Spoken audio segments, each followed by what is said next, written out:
Hello, welcome back to this webinar on fund development. I'm David Schreier. Thank you for joining us. A solid fund development program is important for any nonprofit organization, but many organizations just rely on one or two main sources for funding, like special events or grantsmanship programs.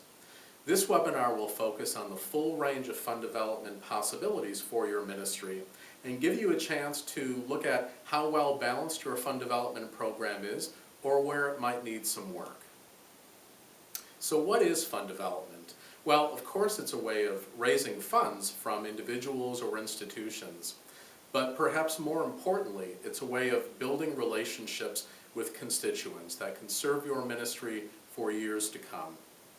There are many key aspects to fund development, and we'll talk about each of them today, from annual fund to special events, grantsmanship programs, corporate giving, and planned giving. Let's put overall giving in context. In the United States, around $335 billion are given away each year in charitable support. While during the recession years, things took a brief dip, for the past 5 years, giving has steadily increased. That $335 billion of giving comes from four main sources: foundations, individuals, bequests, and corporate giving. As you can see here on the graph, individuals by far give the most amount of money in this country, 80% of all giving when you look at individual gifts and bequest gifts. Let me just share a couple of interesting facts on each of these areas of support. Nearly 70% of all American households make gifts to charitable institutions, and they average $2,900 per household. In the foundation world, nearly half of the 81,000 foundations are family foundations. In the world of corporate giving, nearly half of all corporate gifts are in-kind opportunities. And in the world of bequest giving, we're expecting a $20 to $60 trillion transfer of intergenerational wealth in the next 20 years. So this graph is an opportunity for you to look and see what sources of giving are you currently receiving from organizations. This chart clearly shows that religion is the largest recipient of charitable giving in this country. It has been historically and is expected to continue to be, followed by education and support for human services. So this is an opportunity for you to look at your ministry in context of where money is given in this country and see clearly the opportunities that lie before you. So is there a lot of money available for you to bolster your fund development program? Yes, but there will be some challenges. First of all, there are a greater number of nonprofits being formed every year, so there's some competition there. Furthermore, public trust is declining in nonprofits because there have been scandals in past years, and accountability is even higher. So donors, whether individual or institutional, expect more from their nonprofit partners. There's also a greater demand for information from donors, so it's incumbent on every ministry to be as transparent and forthcoming with communication as possible to distinguish your nonprofit from others. So let's look at the world of fund development in the context of the pyramid of giving. The pyramid of giving is a model that encapsulates the different types of giving in the context of a complete fund development program. There are three main segments to the pyramid of giving.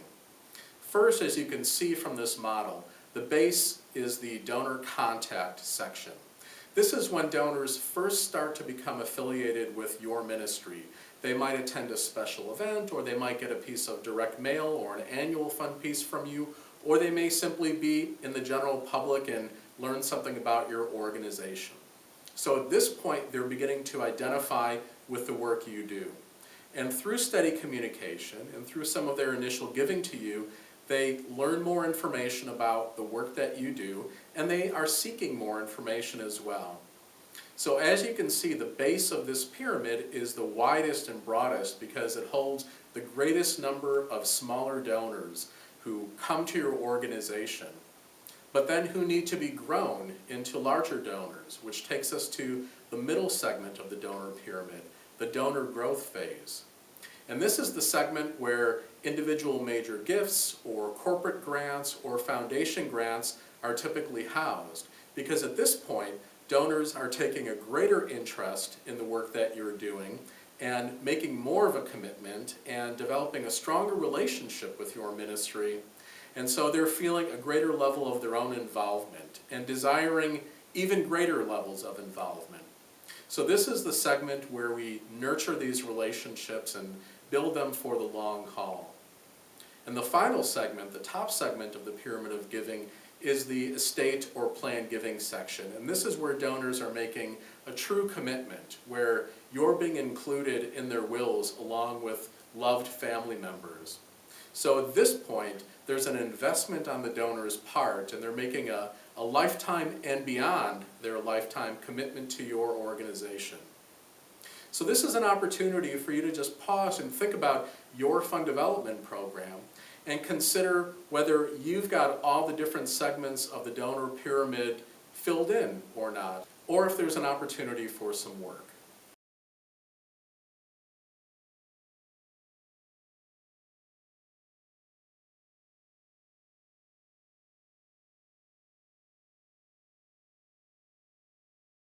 So let's look at each of the aspects of the fund development pyramid right now. First is the annual fund portion of fund development. This is the fuel, the very engine of any fund development program. Annual funds focus on obtaining gifts on a yearly basis, generally for operations for an organization. And sources for annual gifts can come from individuals or businesses in the community, or associations and organizations, or even federated campaigns like United Way. Annual funds are the primary source of development, and they're the basis upon which the rest of the fund development program is based. Annual funds reach the largest number of constituents. This is when you're going out and touching the scores of hundreds or thousands of your constituents on a regular, steady drumbeat type of basis. Because we know donor giving isn't just based on one decision. It's in response to trust and confidence in having steady communication from an organization. Annual funds focus on not just maintaining relationships with donors, but always seeking new donors, because we know there's some quality of attrition. We're going to lose donors over time. So what are we doing to add new minnows to the pool so we can grow them into much bigger fish? Now, there are some common aspects to an annual fund program. Some of you are doing these already. Direct mail, where we send a letter to hundreds or thousands of individuals with a solicitation. Or annual appeals, which go to a smaller set of donors and may have a hand-signed letter or notes written in the margin from a board member or from development staff. Some of you do phone-a-thons, where we call and solicit or call and thank donors for their support over the year. Electronic newsletters or hard copy newsletters are another aspect of an annual fund program. Sometimes special events might be, for example, an open house that your organization is holding. And sometimes personal visits also play a part in annual fund programs as a precursor to individual major giving, where we start to get to know individuals personally. Now let's talk about special events. Special events are pervasive, and actually they're what most people think fundraising is all about. And special events can be great. They can add a lot of spice to a fund development program and be a great volunteer recruitment opportunity for ministries, and give all participants the feeling of being involved in something greater. So they can play a very beneficial role, and when they're done well, they can raise a lot of money for a ministry and raise visibility in the community and garner new friendships for your organization. They also give you a great chance of showcasing your organization's leadership, its volunteer leadership and its staff. But at the same time, special events can have a downside. They're very costly to put on, and they have a relatively low return on investment, meaning that there's a lot more spent on putting on a special event than you bring in relative to other types of fundraising. Special events can also lead to donor fatigue if there are too many of them coming one after another, and as we all know, they can also lead to board member fatigue and staff fatigue if there are too many and you're just leaping from one special event to another. So generally, it's better to do a few larger events than a lot of small events. And special events have a shelf life. For many years, everybody started doing 5K walk runs, and now the market is saturated with them, and they just don't have as much sheen and appeal. So it's important for you to think about, for your ministry, what the right special event is. Maybe it's a walk, or a bingo night, or Monte Carlo night, or a golf outing, or ski event, but you'll have to work to keep it fresh and not just think that because we've done this gala every year, it'll keep going as it has been. Now let's talk about individual major giving. This builds on the annual fund because we're starting to get to know donors on a much more personal and intimate level. Now, the definition of a major gift will vary from organization to organization. For some, $5,000 might be a major gift. For others, $100,000 might be a major gift. It will be determined based on the type of gifts that your organization is receiving, and you'll decide where you put that marker in the sand that says, this is a major gift. Sometimes corporate and foundation gifts are lumped into the major. But for this webinar and future webinars, we're going to focus on individual major gifts, which can be gifts that are pledged over a period of time, or they could be gifts that are just made outright. And the gifts can be made in cash, or they can be gifts of stock. So major gifts from individuals can come in through a variety of different mechanisms. Even in kind. For example, let's say a local accounting firm decides to do your financial audit for you for free. What defines individual major giving is that it's based on a series of cultivation steps to inform and educate donors and to learn about their motivations and their interests and what makes them tick. Why do they care about your organization? What are you doing that's different from other ministries or other organizations that makes a donor want to give to you? So this is predicated on trust and good communication, because as people make larger and larger gifts, their expectations are going to be greater as well. This is an excellent opportunity for board members to play a role to further the development of relationships with donors along with staff, so that volunteers can share their own experiences and their own passion. There's a high degree of personal activity in individual major gifts, and so it can take some time, anywhere from 8 months to 18 months or even longer. But a close relationship can't work on a timeline. It has to come naturally where there's trust and where there is good communication in place. Now we'll move on to grantsmanship. This refers to the world of foundation giving. And there are many, many different types of foundations. There are community foundations, operating foundations, private foundations, corporate foundations. Altogether, 81,000 U.S. foundations, half of which are family foundations. Funding from foundations comes in response to a grant proposal that's submitted to the institution, normally for a specific project or purpose, like a capital campaign or new equipment that's needed, or a new wing, or paying for staff salaries or program supplies. Sometimes gifts are made for general operating purposes, but more and more foundations want to give for a specific purpose or need. Grantsmanship, or foundation support, is an important part of fund development, but it is one of those over-relied on areas. So as you think about your fund development program, is 85% of your funding coming from just a small handful of foundations? And if so, then you might want to assess the balance of your fund development program. And similar to all other types of fund development activity, relationships with foundations is key. Even though these are institutions, there still are grants officers and program officers at foundations who it's always good to get to know, for board members to get to know, for staff to get to know. Grant proposals, in order to be funded, must be well-written, persuasive, compelling documents that really talk about an unmet or an undermet societal need. Grant proposals, once prepared, are also very helpful for board members to use as conversation starters and discussion points, because they've encapsulated the work of your ministry very, very nicely, cleanly, and coherently. In the world of foundation funding, accountability is high and has been getting higher each year.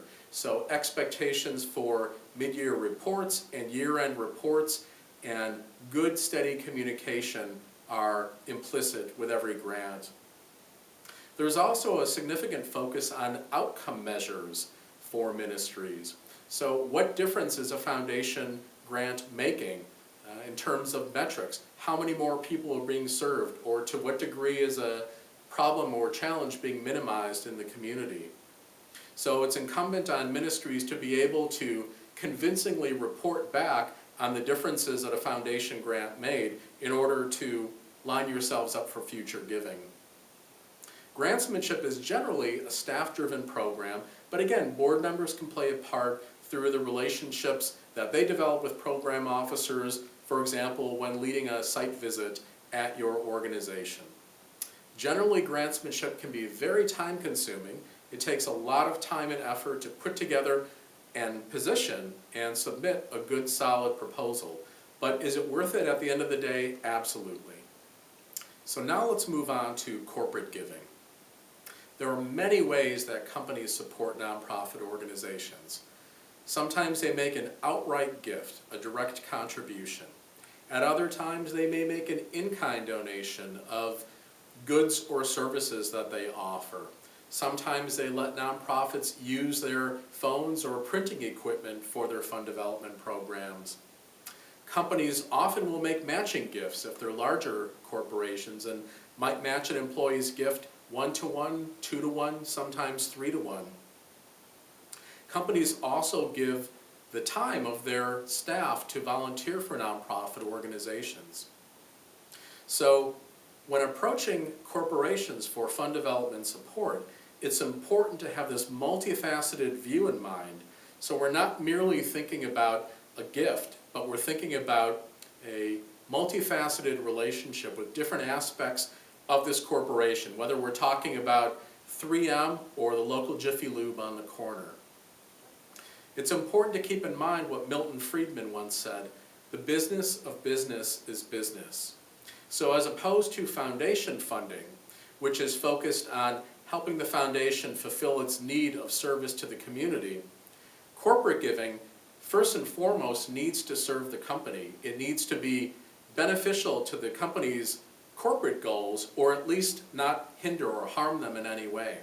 So as a ministry thinks about a relationship with a company, it's important to keep in mind, how can this project benefit them? How can it bring them more customers, or bring them more visibility, or more value from the halo effect of partnering with my ministry?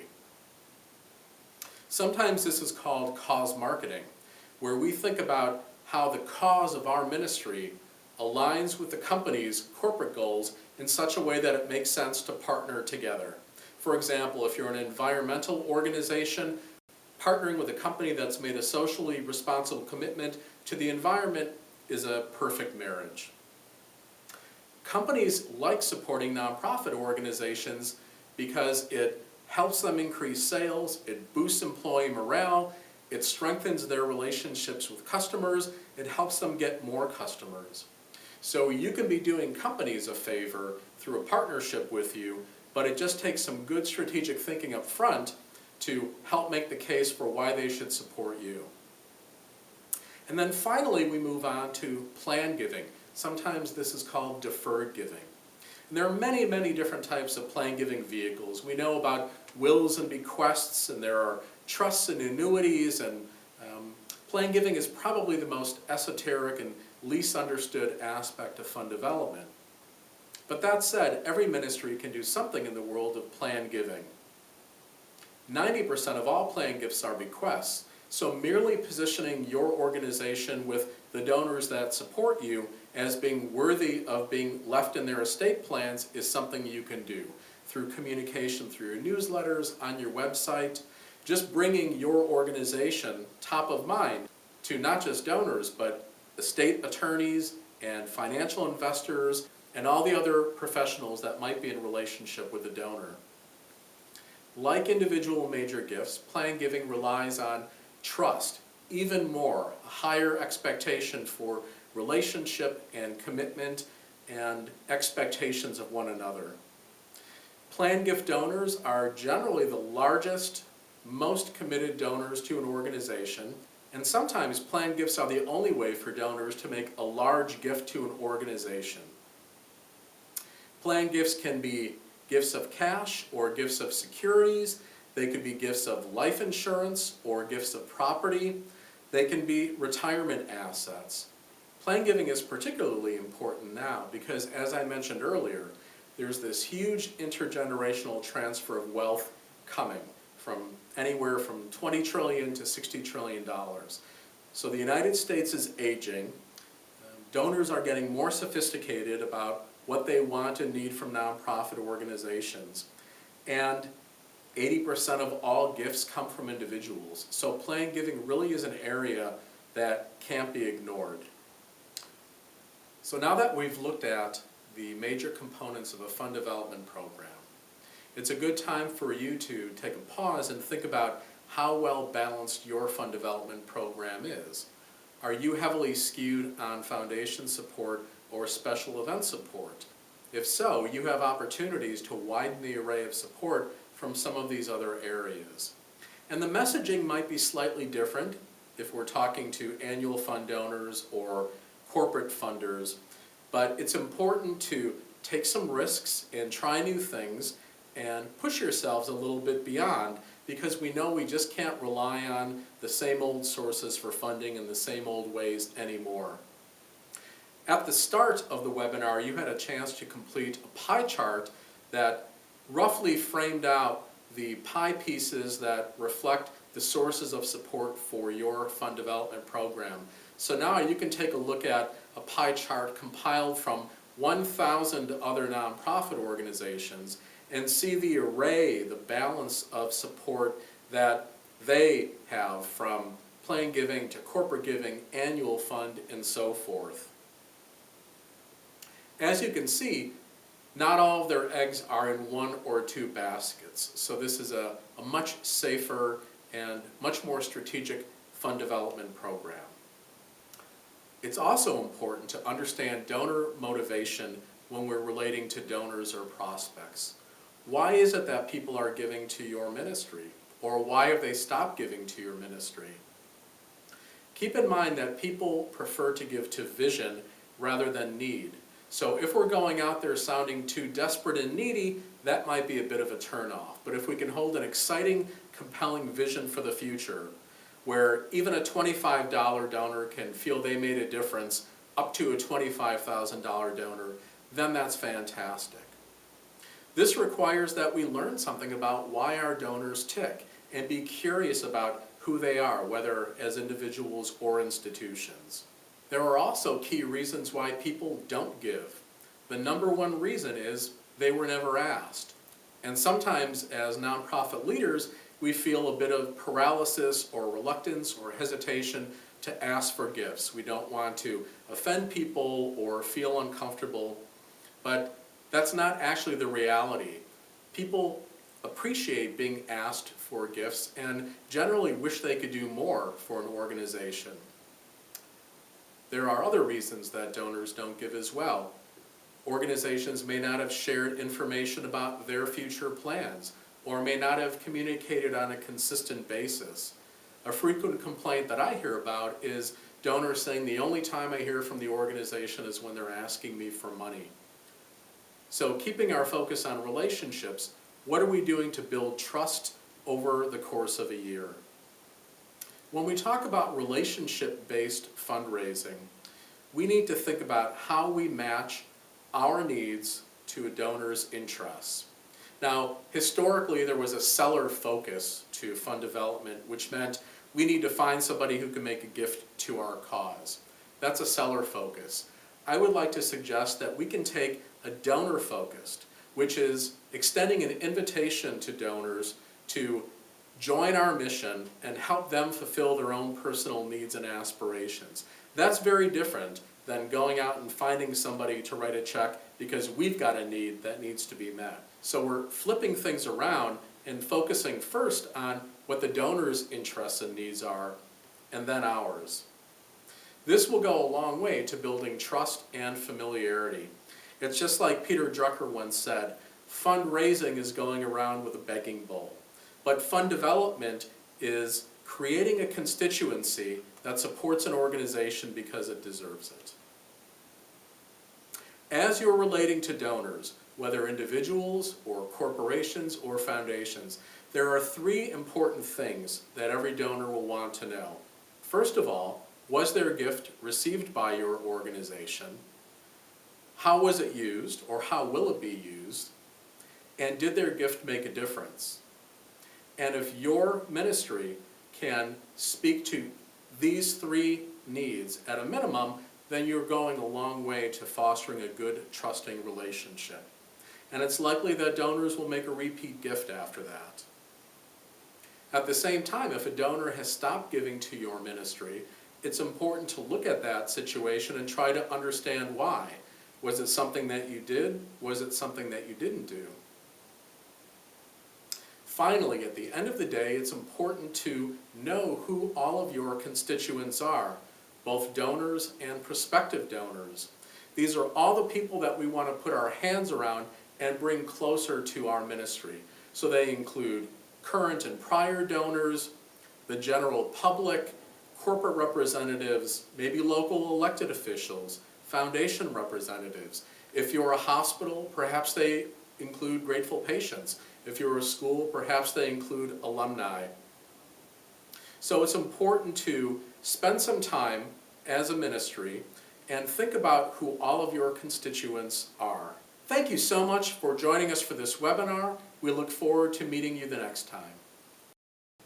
Webinar 2, Roles, Responsibilities, and Expectations. Board members, committee members, and executives have unique roles to play when engaging donors. This webinar will explore ways to help the most dedicated individuals leading your ministry find the most meaningful and effective roles in fund development.